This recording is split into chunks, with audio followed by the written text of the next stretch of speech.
খবরের দিকে নজর রাখতে হচ্ছে। কালকের মধ্যে উড়িষ্যা এবং ছত্তিশগড়ের কিছু অংশে মৌসুমী অক্ষরেখা ফের সক্রিয় হবে আর দক্ষিণবঙ্গে বৃষ্টি বাড়বে। কাল পর্যন্ত বজ্রবিদ্যুৎ সহ বৃষ্টির সতর্কতা থাকছে, সঙ্গে ঝোড়ো হাওয়া 50 কিলোমিটার বেগে দমকা ঝোড়ো হাওয়ার পূর্বাভাস আবহাওয়া দপ্তর দিচ্ছে। কাল থেকে দক্ষিণবঙ্গে বৃষ্টির পরিমাণ বাড়বে, যে পূর্বাভাস হাওয়া অফিসের রয়েছে তার সঙ্গে দমকা ঝোড়ো হাওয়ার পূর্বাভাসও থাকছে।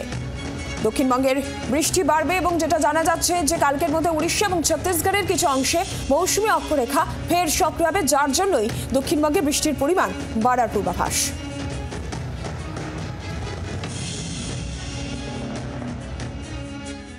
নির্ধারিত সময় 10 দিন আগে রাজ্যের উত্তরবঙ্গে ঢুকে মৌসুমী বায়ু যেভাবে নিষ্ক্রিয় হয়ে পড়েছিল, তাতে কোথাও না কোথাও হতাশা তৈরি হচ্ছিল, কারণ তীব্র গরমে হাঁসফাঁস করছিল দক্ষিণবঙ্গ। অবশেষে সেই প্রশ্নের উত্তর দিল আলিপুর আবহাওয়া দপ্তর। এবার মৌসুমী বায়ু ক্রমশ অগ্রসর হবে ওড়িশা এবং পশ্চিমবঙ্গের আরও বেশ কিছু অংশে। দক্ষিণবঙ্গে আনুষ্ঠানিকভাবে 16 থেকে 17 তারিখের মধ্যে মৌসুমী বায়ু প্রবেশ করতে পারে এমন সম্ভাবনা ক্রমশ উজ্জ্বলতর হচ্ছে। কাঙ্ক্ষিত বৃষ্টি দক্ষিণবঙ্গে জুনের শেষ সপ্তাহে আসতে চলেছে এবং যে বৃষ্টি উত্তরবঙ্গে শুরু হতে চলেছে আগামীকাল থেকে। উত্তরবঙ্গে বুধবার থেকে আবারও দফায় দফায় ভারী বা অতি ভারী বৃষ্টি ফলে উত্তরবঙ্গে বন্যা পরিস্থিতি, অন্যদিকে দক্ষিণবঙ্গের চাতক পাখির প্রতীক্ষার অবসান একই সঙ্গে ঘটতে চলেছে, এমনই পূর্বাভাস হাওয়া অফিসের। জি 24 ঘন্টার জন্য ক্যামেরায় জয়ন্তর সঙ্গে অয়ন, কলকাতা।